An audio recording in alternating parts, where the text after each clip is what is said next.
हमारे YouTube channel ज्ञान उपदेश को सब्सक्राइब करें और बेल आइकॉन को दबाएं ताकि आपको हमारी हर वीडियो की नोटिफिकेशन मिलती रहे। लक्ष्मी देवी कैसे प्रसन्न होती हैं? एक बार भगवान विष्णु जी शेषनाग पर बैठे हुए थे। उन्होंने धरती पर घूमने का विचार किया। वैसे भी कई साल बीत गए थे धरती पर आए और वो अपनी यात्रा की तैयारी में लग गए। स्वामी को तैयार होता देखकर लक्ष्मी माँ ने पूछा, आज सुबह सुबह कहाँ जाने की तैयारी हो रही है? विष्णु जी ने कहा, हे लक्ष्मी, मैं धरती लोक पर घूमने जा रहा हूँ। तो कुछ सोचकर लक्ष्मी माँ ने कहा, हे देव, क्या मैं भी आपके साथ चल सकती हूँ? भगवान विष्णु ने 2 पल सोचा, फिर कहा, एक शर्त पर, तुम मेरे साथ चल सकती हो, लेकिन तुम धरती पर पहुंचकर उत्तर दिशा की ओर बिल्कुल मत देखना। इसके साथ ही माता लक्ष्मी ने हाँ कह के अपनी मनवा ली और सुबह सुबह माँ लक्ष्मी और भगवान विष्णु धरती पर पहुंच गए। अभी सूर्य देवता निकल ही रहे थे। रात बरसात होकर हटी थी। चारों ओर हरियाली ही हरियाली थी। उस समय चारों ओर बहुत शांति थी और धरती बहुत ही सुंदर दिख रही थी और माँ लक्ष्मी मंत्र मुग्ध होकर धरती को देख रही थी और भूल गई कि पति को क्या वचन देकर आई है और चारों ओर देखती हुई कब उत्तर दिशा की ओर देखने लगी पता ही नहीं चला। उत्तर दिशा में माँ लक्ष्मी को एक बहुत ही सुंदर बगीचा नजर आया और उस तरफ से भीनी भीनी खुशबू आ रही थी और बहुत ही सुंदर सुंदर फूल खिले थे। यह एक फूलों का खेत था और माँ लक्ष्मी बिना सोचे समझे उस खेत में गई और एक सुंदर सा फूल तोड़ लाई। लेकिन यह क्या, जब माँ लक्ष्मी भगवान विष्णु के पास वापस आए तो भगवान विष्णु की आंखों में आंसू थे और भगवान विष्णु ने माँ लक्ष्मी से कहा कि कभी भी किसी से बिना पूछे उसका कुछ भी नहीं लेना चाहिए और साथ ही अपना वचन भी याद दिलाया। माँ लक्ष्मी को अपनी भूल का पता चला तो उन्होंने भगवान विष्णु से इस भूल की माफी मांगी। तो भगवान विष्णु ने कहा कि तुमने जो भूल की है उसकी सजा तो तुम्हें जरूर मिलेगी। जिस माली के खेत से तुमने बिना पूछे फूल तोड़ा है, यह एक प्रकार की चोरी है। इसलिए अब तुम 3 साल तक माली के घर नौकर बनकर रहो। उसके बाद मैं तुम्हें बैकुंठ में वापस बुलाऊंगा।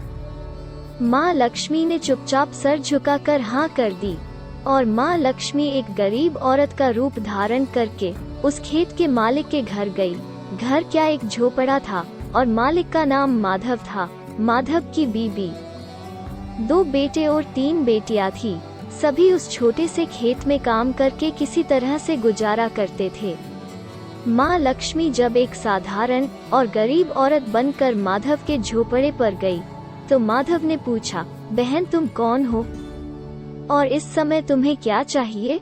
तब माँ लक्ष्मी ने कहा, मैं एक गरीब औरत हूँ, मेरी देखभाल करने वाला कोई नहीं, मैंने कई दिनों से खाना भी नहीं खाया, मुझे कोई भी काम दे दो, साथ में मैं तुम्हारे घर का काम भी कर दिया करूँगी, बस मुझे अपने घर के एक कोने में आसरा दे दो। माधव बहुत ही अच्छे दिल का मालिक था, उसे दया आ गई, लेकिन उसने कहा, बहन मैं तो बहुत ही गरीब हूँ, मेरी कमाई से मेरे घर का खर्च मुश्किल से चलता है, लेकिन अगर मेरी 3 की जगह 4 बेटियाँ होती तो भी मैंने गुजारा करना था। अगर तुम मेरी बेटी बनकर जैसा रूखा सूखा हम खाते हैं उसमें खुश रह सकती हो तो बेटी अंदर आ जाओ। माधव ने माँ लक्ष्मी को अपने झोपड़े में शरण दे दी और माँ लक्ष्मी 3 साल तक उस माधव के घर पर नौकरानी बनकर रही। जिस दिन माँ लक्ष्मी माधव के घर आई थी उसके दूसरे दिन से ही माधव को इतनी आमदनी हुई फूलों से कि शाम को ही उसने एक गाय खरीद ली। फिर धीरे धीरे माधव ने काफी जमीन खरीद ली और सब ने अच्छे अच्छे कपड़े भी बनवा लिए और फिर एक बड़ा पक्का घर भी बनवा लिया। बेटियों और बीबी ने गहने भी बनवा लिए और अब मकान भी बहुत बड़ा बनवा लिया था। माधव हमेशा सोचता था कि मुझे यह सब इस महिला के आने के बाद मिला है, इस बेटी के रूप में मेरी किस्मत आ गई है। और अब 2 से 3 साल बीत गए थे, लेकिन माँ लक्ष्मी अब भी घर में और खेत में काम करती थी। एक दिन माधव जब अपने खेतों से काम खत्म करके घर आया तो उसने अपने घर के सामने द्वार पर एक देवी स्वरूप गहनों से लदी एक औरत को देखा। ध्यान से देखकर पहचान गया, अरे यह तो मेरी मुंह बोली चौथी बेटी यानी वही औरत है, और पहचान गया कि यह तो माँ लक्ष्मी है। अब तक माधव का पूरा परिवार बाहर आ गया था और सब हैरान होकर माँ लक्ष्मी को देख रहे थे। माधव बोला, हे माँ, हमें माफ कर दो, हमने तेरे से अनजाने में ही घर और खेत में काम करवाया। हे माँ, यह कैसा अपराध हो गया। हे माँ, हम सबको माफ कर दो। अब माँ लक्ष्मी मुस्कुराई और बोली, हे माधव, तुम बहुत ही अच्छे और दयालु व्यक्ति हो। तुमने मुझे अपनी बेटी की तरह से रखा। इसके बदले में मैं तुम्हें वरदान देती हूँ कि तुम्हारे पास कभी भी खुशियों की और धन की कमी नहीं रहेगी।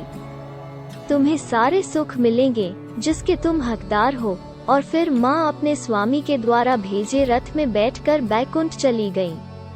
इस कहानी में माँ लक्ष्मी का संदेशा है कि जो लोग दयालु और साफ दिल के होते हैं, मैं वही निवास करती हूँ। हमें सभी मानवों की मदद करनी चाहिए और गरीब से गरीब को भी तुच्छ नहीं समझना चाहिए।